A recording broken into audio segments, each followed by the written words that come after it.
بسم الله الرحمن الرحيم. ازيكم حبايب قلبي؟ عاملين ايه؟ يا مساء الهنا ومساء العسل على قلوبكم. النهارده بقى جايه لكم بحاجه حلوه كده، سهله وبسيطه وبدون اي افتكاسات، وكلنا ممكن نعملها كده نحل بيها بقنا بدل ما نجيبها من بره. النهارده معايا ورقه من الجلاش، ومعايا 3 معالق من السمنه، ومعايا كوبايه من الشربات وسكر.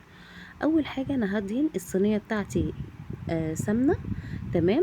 وهبدأ انزل بورقة من الجلاش، تمام. هتني من هنا، يعني هظبطها على مقاس الصينية بالظبط، وببدأ اظبطها بالظبط على مقاس الصينية. لو في جزء مثلا زيادة احنا بنتنيه اذا كان من الطول او بالعرض، تمام. ولو تنيت مثلا من الجنب ده، المرة الجاية اتني من الجنب التاني عشان ما تبقاش رقيقة من ناحية وعالية من ناحية تانية.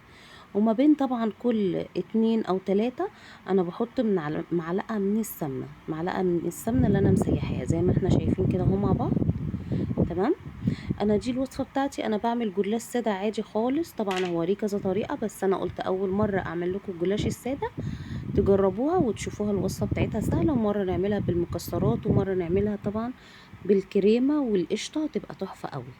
هنكرر بقى العمليه دي كلها لحد ما نخلص ورقه الجلاش كلها، وفي نص ورقه الجلاش هوريكم انا بعمل ايه. وكده اهو انا جيت هنا في نص ورقة الجلاش، نزلت بمعلقة صغيرة، معلقة ونص من السكر، وبحط برضو معايا معلقة من السمنة. بكرر الطبقات بتاعتي كلها زي ما احنا شفنا من اول الفيديو لحد ما اخلصها. اكون مشغلة الفرن على درجة حرارة عالية، في الرف الوسطاني ادخلها.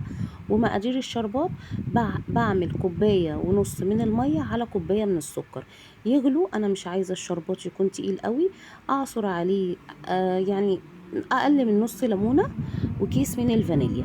ومش عايزاه يكون سخن، عشان صينيه الجلاش تبقى معايا كويسه طريه، وفي نفس الوقت مقرمشه من بره، يبقى الجلاش سخن والشربات ساقع.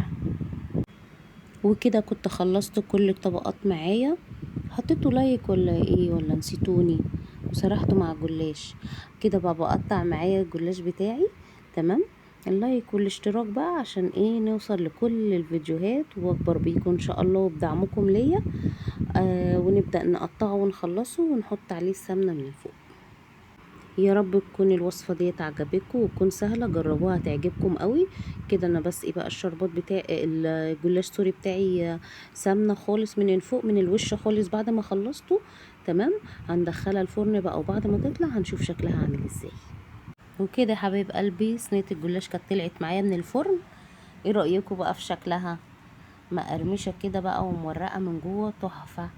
هسقيها بقى بالشربات، بكوبايه الشربات اللي احنا قلنا عليها. هقول لكم برضو مقاديرها تاني: كوبايه ونص من الميه، عليهم كوبايه من السكر، وما اخليها تغلي يعني بكتير قوي 10 دقايق، من 10 دقايق لربع ساعه، واطفي عليها، واحط عليها كيس من الفانيليا وعصره ليمونه.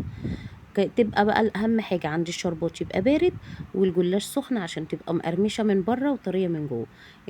ايه رأيكم في الحلو بتاعنا النهاردة؟ الحلو للحلوين. يلا استناكم في فيديو جديد، ومع السلامة.